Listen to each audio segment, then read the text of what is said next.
안녕하세요. 1-1 다항식의 연산을 맡은 한정웅 선생님이라고 합니다. 일단 다항식의 연산은 중학교 때 배웠던 내용이 굉장히 많이 포함되어 있어서 복습한다는 생각으로 임하시면 되고, 조금 더 복잡한 문제들을 다룸으로써 그 기초를 탄탄히 한다고 생각하시면 됩니다. 그래서 너무 어렵지 않으니까 부담을 갖지 마시고 들어주시기 바랍니다. 먼저 중학교 때 배웠던 용어부터 알아보고 가도록 할게요. 다항식이 무엇인지는 아시죠? 숫자 또는 문자들의 곱셈으로 이루어진 식을 말하는 겁니다. 아래에 여기 2x 세제곱 같이 2와 x의 세제곱의 곱으로서 표현된 하나의 덩어리를 말하는 겁니다. 자, 이거는 다항식이라고 할 수 있어요. 자, 다음으로 다항식은 이러한 다항식들이 하나 이상의 합으로 이루어진 식을 말해요. 즉, 여기 오른쪽에 2x제곱 더하기 3x 플러스 4와 같은 경우는 몇 개의 다항식으로 이루어졌나요? 그렇죠. 3개의 다항식의 합으로서 표현됐으니까 얘를 우리가 다항식이라고 하는 거예요. 그리고 항도 알고 있죠. 이러한 다항식을 이루는 각각의 다항식을 말하는 겁니다. 따라서 2x제곱, 3x, 4 이런 것들이 다 우리가 항이라고 할 수 있는 거예요. 알겠죠? 자, 그 다음에 개수도 뭔지 알죠? 개수는 다항식의 각각의 항에서 특정 문자를 제외한 나머지 부분이다. 자, 이와 같이 되어 있기 때문에 우리가 여기서는 2, 3 이런 것들을 우리가 개수라고 할 수 있겠죠. 자, 그 다음에 차수도 한번 알아봅시다. 차수는 여기서 항의 차수와 다항식의 차수를 좀 헷갈리는 친구들이 있는데 뭐 어렵지 않아요. 정의부터 한번 제대로 보고 갈게요. 항의 차수란 건 항만 보는 거야, 항. 그래서 항에 곱해진 문자의 개수를 의미하더라. 자, 그러면 이 부분은 몇 차 항이 되는 거죠? 그쵸, 3차 항이 되는 거죠. 일반적으로 숫자로 쓰지 않습니다. 3차 항이 되는 거고, 이 2x제곱 같은 경우는 그렇죠, 2차 항이 되겠죠. x가 2개 곱해져 있잖아요. 자, 3x, 4x 얘는 x가 1개만 곱해졌기 때문에 그렇죠, 1차 항이라고 할 수 있는 겁니다. 자, 이와 같이 아무 문자도 곱해지지 않는 건 뭐라고 부르죠? 맞습니다. 상수항이라고 부르죠. 다음으로 다항식의 차수를 알아볼게요. 다항식의 차수는 다항식에서 다항식을 보는 거예요. 다항식. 전체를 보는 겁니다. 차수가 가장 큰 항의 차수를 말하는 거예요. 자, 그러면은 오른쪽 이 박스를 본다고 했을 때 차수가 가장 큰 항은 뭔가요? 그렇죠. x 세제곱이 있네. 이게 가장 큰 항으로서 몇 차 항이죠? 3차 항이기 때문에 우리는 여기를 몇 차식이라고 하면 된다? 그렇죠. 3차식이라고 할 수 있다. 만약에 x세제곱이 아니라 x4제곱이라고 하면은 우리는 4차식이라고 해주면 충분하고 다항식의 차수는 4이다 이렇게 말을 해주면 되는 거예요. 어렵지 않죠? 다음으로 동류항, 가장 중요하죠. 가장 중요해. 오늘 배울 다항식의 연산에서 동류항만큼 중요한 건 없습니다. 따라서 동류항이 뭔지를 먼저 체크해 보면 문자와 차수가 모두 같은 항이에요. 모두. and. 그래서 문자와 차수가 모두 같은 항으로서 예를 들어서 이렇게 예를 한번 가져와 볼게요. 예를 들어서 2x와 3x는 동류항이라고 할 수 있을까요? 그렇죠. 왜냐하면은 문자도 x 하나고 차수도 다 1이기 때문에 동류항이라고 할 수 있어요. 근데 2x와 3y 얘는 될까요? 안 될까요? 안 되죠. 왜냐하면 문자가 다르죠. 대신에 차수는 같네요. 즉 차수는 같지만 문자가 다르면은 얘는 동류항이라고 할 수 없습니다. 절대 계산을 할 수가 없어요. 또 2x와 3x제곱 얘는 문자는 같지만 차수가 1, 2로서 다르죠. 얘도 그래서 동류항이 아니게 되는 거예요. 동류항이 뭔지는 중학교 때 많이 배웠기 때문에 이만큼만 하고 넘어가도록 하겠습니다. 다음으로 학습 목표를 한번 볼게요. 첫 번째, 다항식을 정리할 수 있다. 다항식을 정리하는 게 뭔지 한번 알아보도록 하고 그 다음에 그런 정리를 통해서 다항식의 덧셈과 뺄셈을 할 수 있다. 여기까지만 하고 오늘은 끝나려고 해요. 다음 시간에 다항식 곱셈에 대해서 배울 거고 오늘은 가볍게 덧셈과 뺄셈만 하고 넘어가도록 하겠습니다. 자, 탐구활동으로 넘어와서 먼저 이걸 한번 보도록 할게요. 두 다항식의 차수를 말하고, 다항식의 차수입니다. 항의 차수가 아니고 차수를 더 쉽게 구할 수 있는 것을 말해보자. 자, 1번과 2번을 한번 볼게요. 어떤 게 더 보기 편하나요? 선생님이 보기에는 1번보다 2번이 조금 더 보기 편한 것 같아요. 무슨 이유인지 한번 체크를 한번 해볼까요? 일단 물어보는 다항식의 차수를 먼저 해보도록 합시다. 두 다항식은 모두 차수가 몇일까요? 다항식의 차수인가 가장? 그렇죠. 높은 항을 찾으면 되는 거죠. 1번에서 보면은 가장 높은 항이 여기 x의 5제곱이 있네. 2번 같은 경우도 제일 앞에 x의 5제곱이 있어서 눈에 띄네요. 자, 두 다항식은 모두 차수가 5이고 차수를 더 쉽게 구할 수 있는 것은 몇 번이었다? 선생님 같은 경우 2번이었어요. 여러분들도 동시에 2번이라고 생각할 수 있을 것 같아요. 왜냐하면 처음부터 눈에 띄었거든. 그 이유가 뭘까요?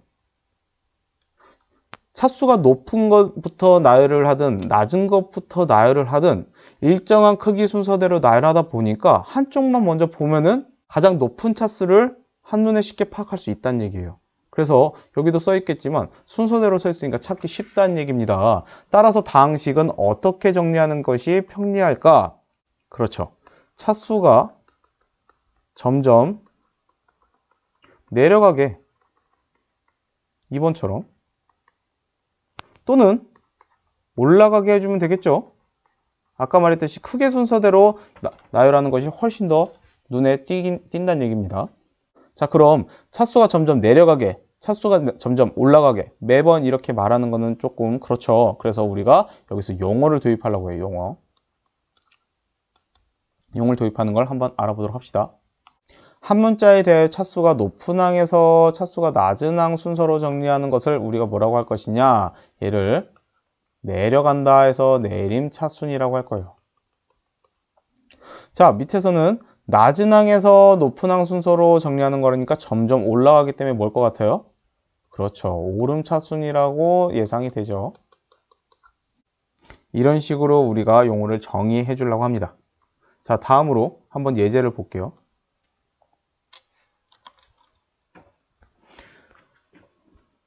다항식이 이렇게 나왔어요. 이제 여기서 정리를 하는데 여러분들이 포인트로 잡아야 할 게 뭐냐면은 x에 대해서 정리하자. x에 대해서 정리하자. 왜 그랬냐면은 앞에서는 하나의 문자만 나타났었지만 지금 이와 같이 다항식은 x랑 y 두 개의 문자가 섞여 있죠. 아까처럼 차수를 정의한다고 했을 때 어떤 문자에 관련돼서 차수가 높은지를 우리가 파악을 해야 정리를 할 수 있잖아요. 그래서 항상 문자가 섞여 있을 때는 어떤 특정 문자에 대해서 정리하시오. 이런 식으로 물어보는 게 더 의미 있는 질문입니다.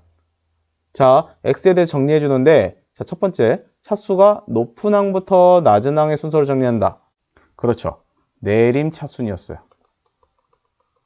자, 오른쪽은 차수가 낮은 항부터 높은 항으로 정리한다. 얘는 그렇죠. 오름 차순이었죠. 한번 해보도록 합시다. x에 대해서 정리하는 거니까 한번 x에 대해서만 우리가 파악을 해보도록 할게요.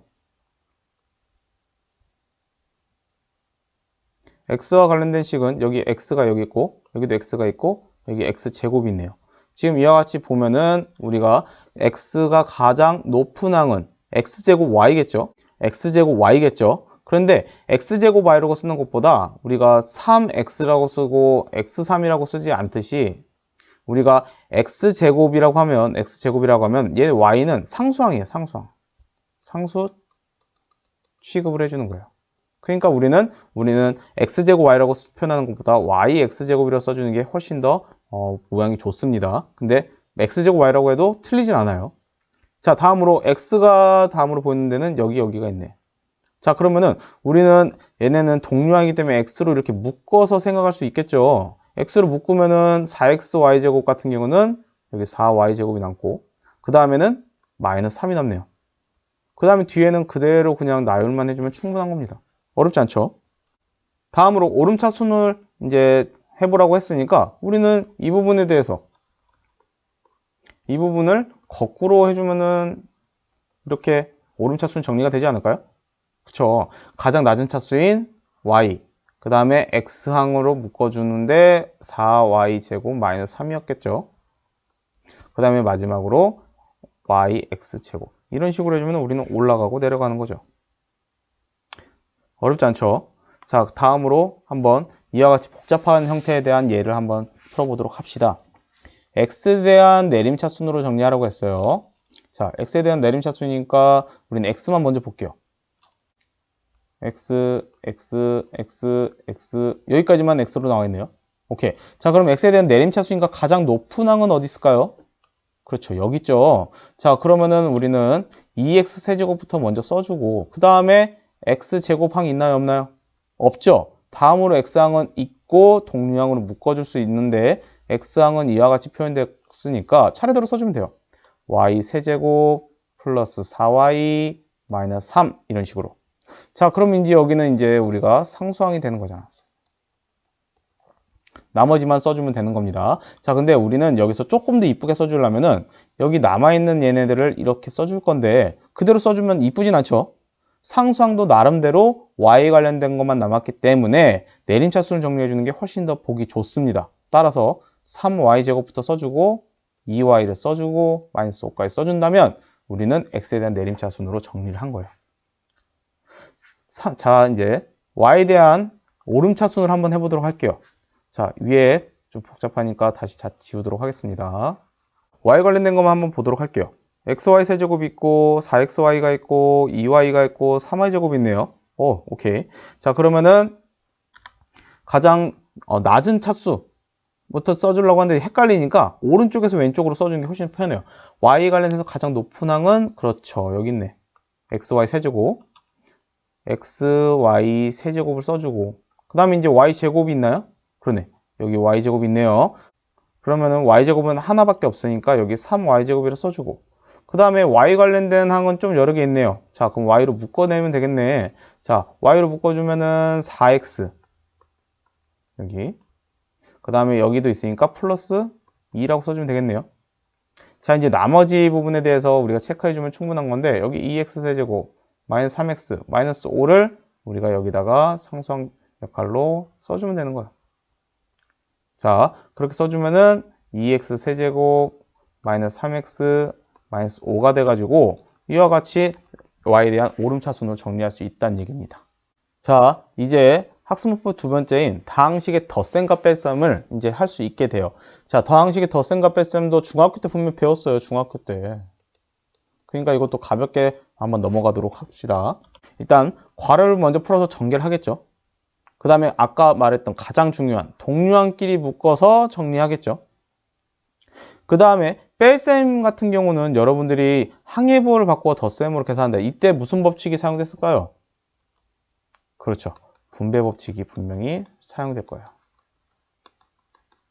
자, 그래가지고 분배 법칙 뭔지 까먹은 친구들이 있을 것 같아서 다시 한번 해봅시다. 분배 법칙. A에 B 플러스 C가 있다고 하면은 A, B, A, C 이런 식으로 풀어줘서 A, B 더하기 A, C 이런 형태로 나타내는 걸 말해요. 우리가 이제 거꾸로도 갈 수 있어야 되죠. 이렇게. 거꾸로도 가는 것도 분명히 중학교 때 다 열심히 연습했을 겁니다. 자, 한번 가보도록 할게요. 자, 이제 1번입니다. 이제 1번 선생님이 그냥 풀이를 써왔어요. 이게 손으로 쓰다 보면 설명하면서 너무 루즈해질 것 같아가지고 일단은 좀 연하게 해가지고 가져오겠는데 포인트만 먼저 짚고 넘어가겠습니다. 구체적인 계산은 여러분들이 직접 한번 해보면 한 번만 해봐도 충분히 가능할 거예요. A 다항식이 나왔고 B 다항식이 나왔는데 먼저 A 더하기 B를 먼저 하라고 합니다. 그럼 당연히 A 자리에다가 이렇게 쓰겠죠. 그 다음에 B의 자리에다가 이와 같이 쓰겠죠. 계산을 할 거예요. 자, 근데 여기서 중요한 거 동류항끼리 묶으라고 했잖아요. 자, 동류항끼리 묶어볼게요. 동류항끼리 묶는다는 게 x세제곱 마이너스 4x세제곱 그래가지고 여기 x세제곱으로 묶어주면 되는 거. 어렵지 않죠? 그 다음에 x제곱 한 개밖에 없네요. 그럼 x제곱 이렇게 하나. 그 다음에 x 관련된 것도 여기 한 개밖에 없으니까 여기 한 개 쓰겠죠. 그 다음에 마지막에 4와 5 상수항으로서 이렇게 표현이 되어주겠네요. 자, 이거 계산해주면 여기까지 나오는 건 여러분들 뭐 쉽게 할 수 있을 거라 믿습니다.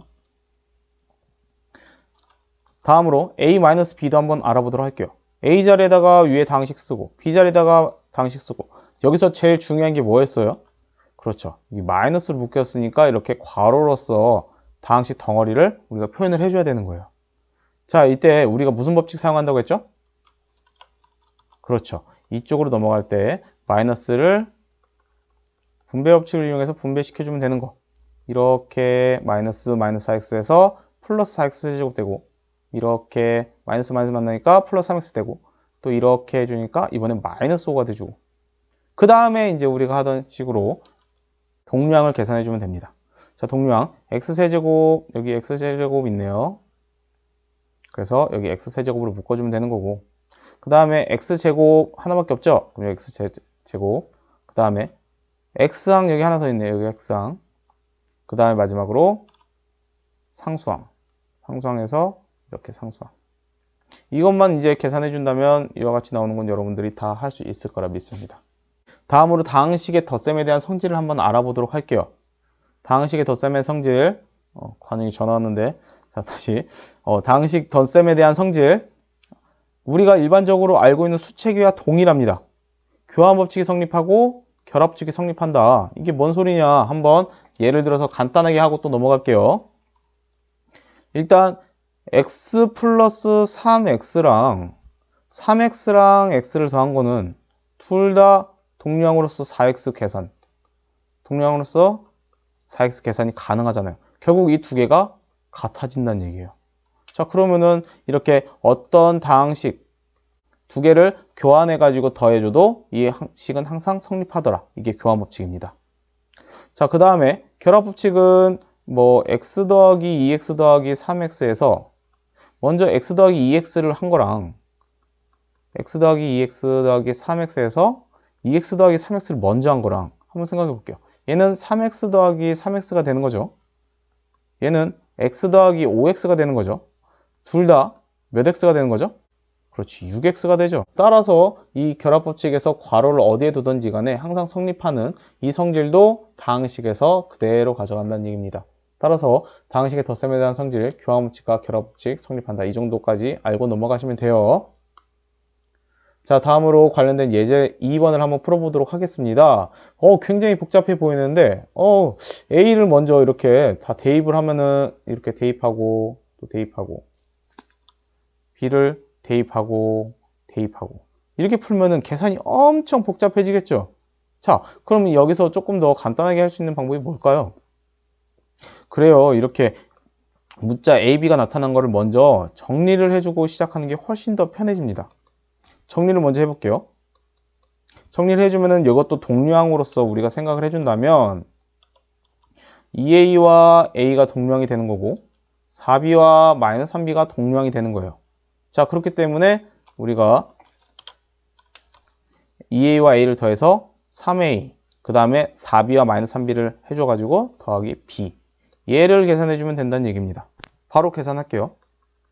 a 자리에다가 우리는 x세제곱 플러스 4x제곱 플러스 3 계산해주겠고, b 자리에다가 2x세제곱 마이너스 3x제곱 플러스 x 플러스 5가 있겠고, 이제 얘네를 계산해주기 위해서 이 3을 우리가 분배법칙 시켜야겠죠. 이렇게 해가지고 계산을 해봅시다. 3x 세제곱 플러스 12x제곱 플러스 9가 있겠고, 그 다음에 똑같이 2x 세제곱 마이너스 3x 제곱 플러스 x 플러스 5가 나오는 겁니다. 자, 여기서 이제 또 동량을 가보도록 할게요. 동량을 한번 가보면 여기 x 세제곱 있겠죠. 그 다음에 x 제곱 있고 여기 x 제곱 있죠.